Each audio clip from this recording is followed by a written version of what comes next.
Hi, welcome back. I'm pretty sure, if you're a regular viewer, you can tell that my vibe isn't the same as it always is here. And this is strictly because of all of the crazy buffoonery. Oof, okay, let me calm down. It's literally because of all of the issues that are happening right now in the world. And I'm a person who can get very overwhelmed by things. Everything from Corona to COVID, and then everyone being out of a job, because hello.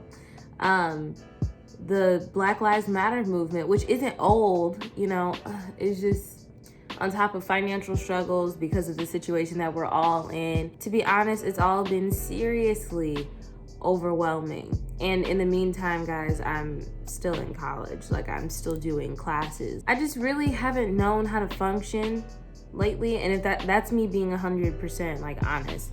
And if you're like me, you have 1,000,001 things going on, okay? So, just to be transparent, because of the pandemic, I was also one of those individuals who had a very hard time with their finances. On top of the aid that is supposed to be there to help individuals with issues like this in times of need, there was a ton of issues surrounding that because of, everything you can think of in the book. So it's really just stirred me up, and I haven't really felt right about posting. I haven't felt well about creating content. I still do have a lot of plans, a lot of visions for this channel.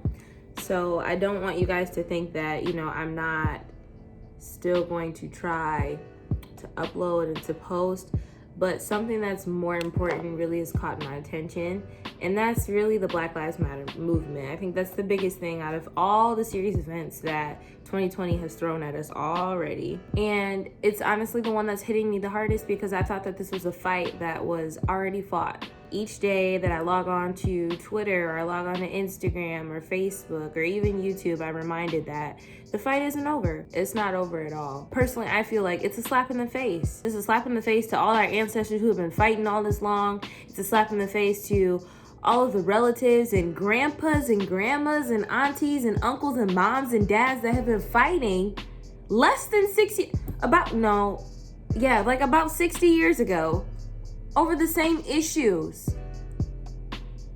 I don't know if you're caught up to speed, but blacks and whites aren't treated equally, okay?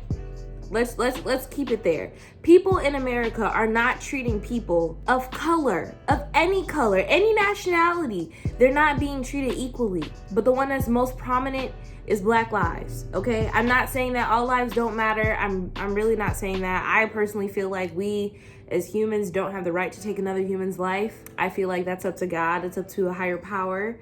But it baffles me. It baffles me how people can still continue to go against the Black Lives Matter movement and try to say that these people are fighting for no reason. Fighting for no reasons? There's literally statistics to prove more than half of the reasons why people are even fighting. The one that I've been hearing the most in the media right now has been that Caucasian Americans, or, if I just want to keep it blatant, white people, make up at least 70% of our nation's population.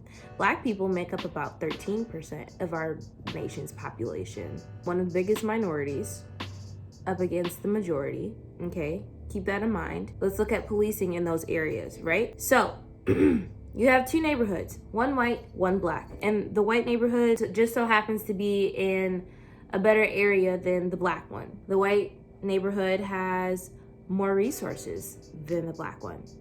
And there is more crime in the black one than the white one, allegedly. The police say, well, since this area has less resources than this area, it's more prone to have incidents with crime.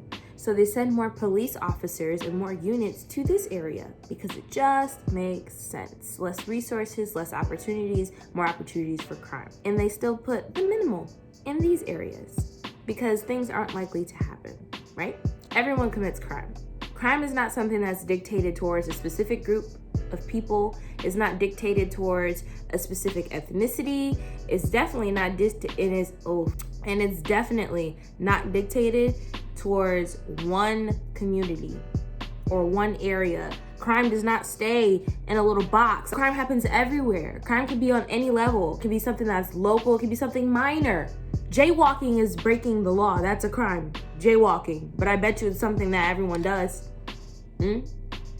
So, crime is not territorial. Crime happens in both of these areas. But more crimes are caught in this area because there's more police officers to catch crimes.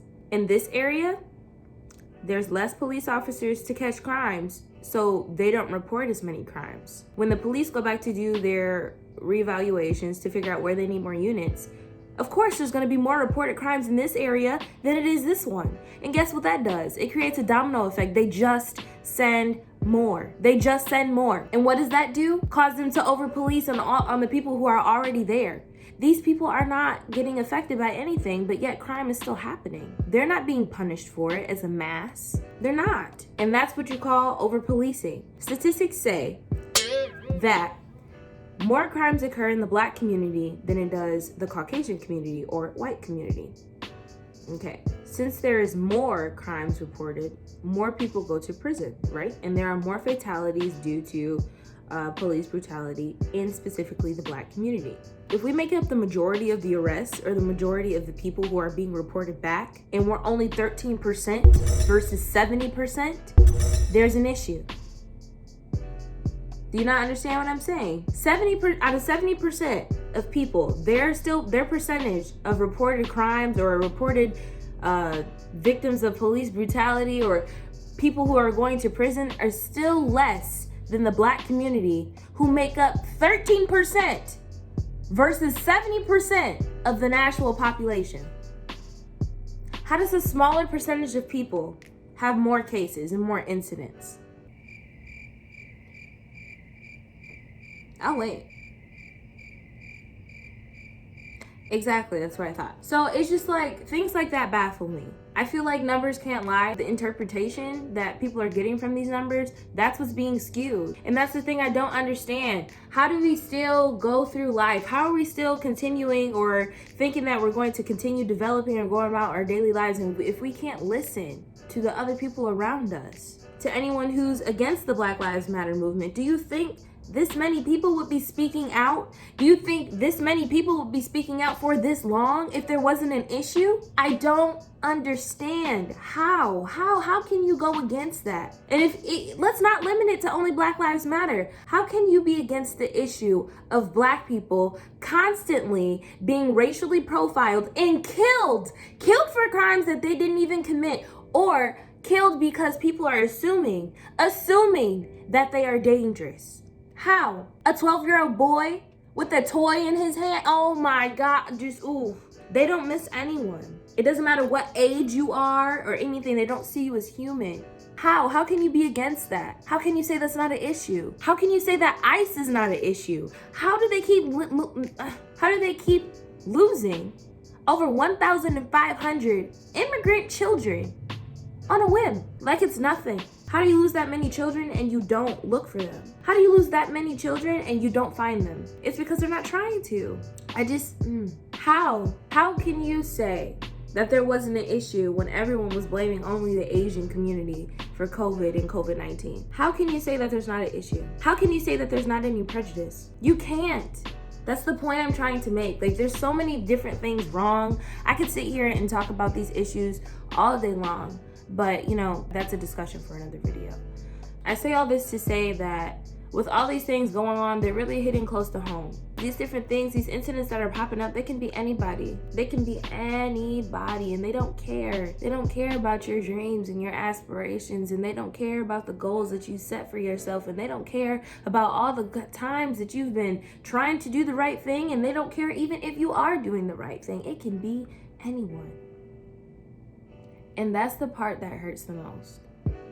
When the protests really start, picking up, and the proof about the police sabotaging the protesters in different areas started to go viral, you know, these type of things started to make me scared. Because I mean, like, I've definitely went out and protested. Of course, like anyone, I can't make every single protest, but you know, you can do many things to contribute to the things that are going on, or the things that you want to support, the things that you want to fight for. You know, even though I can't make all of the protests, I still donate, I still spread information, I still educate myself. Like, do anything you can.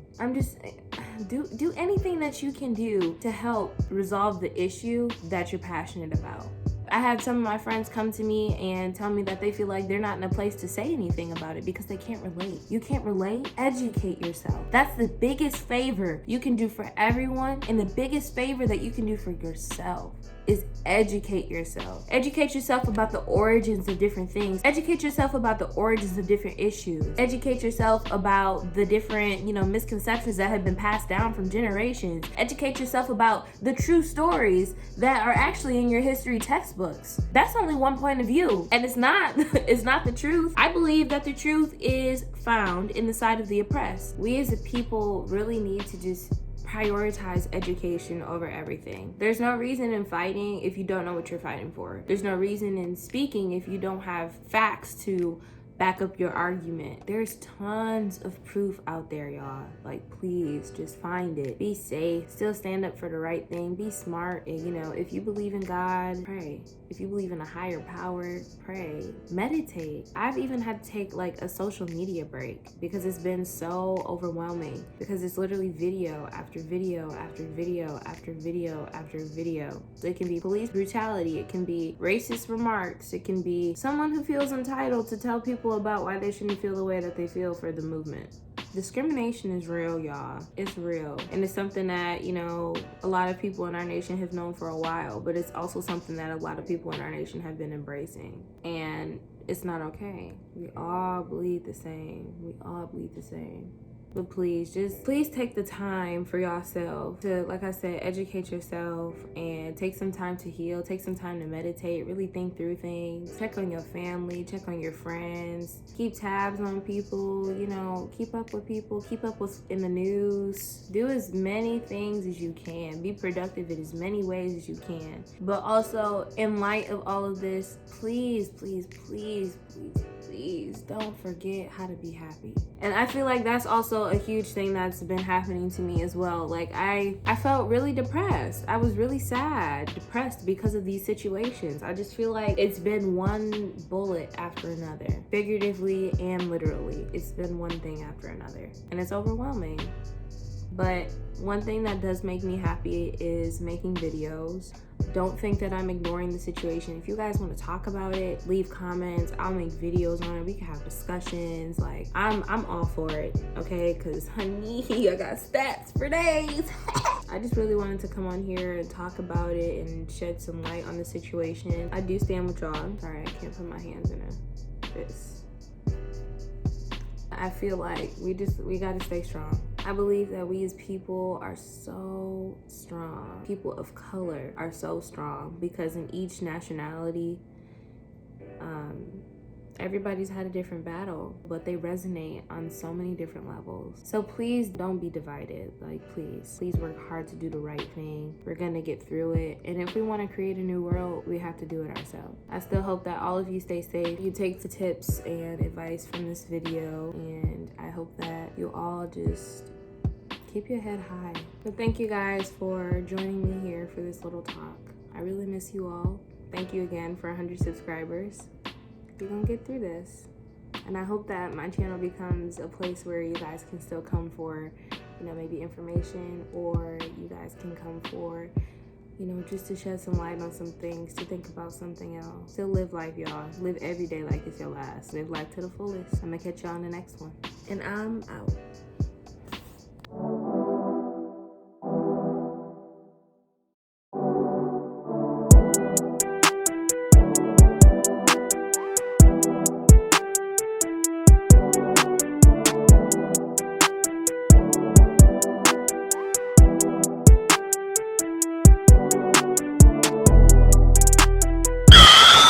Side note, I know y'all peeped, right?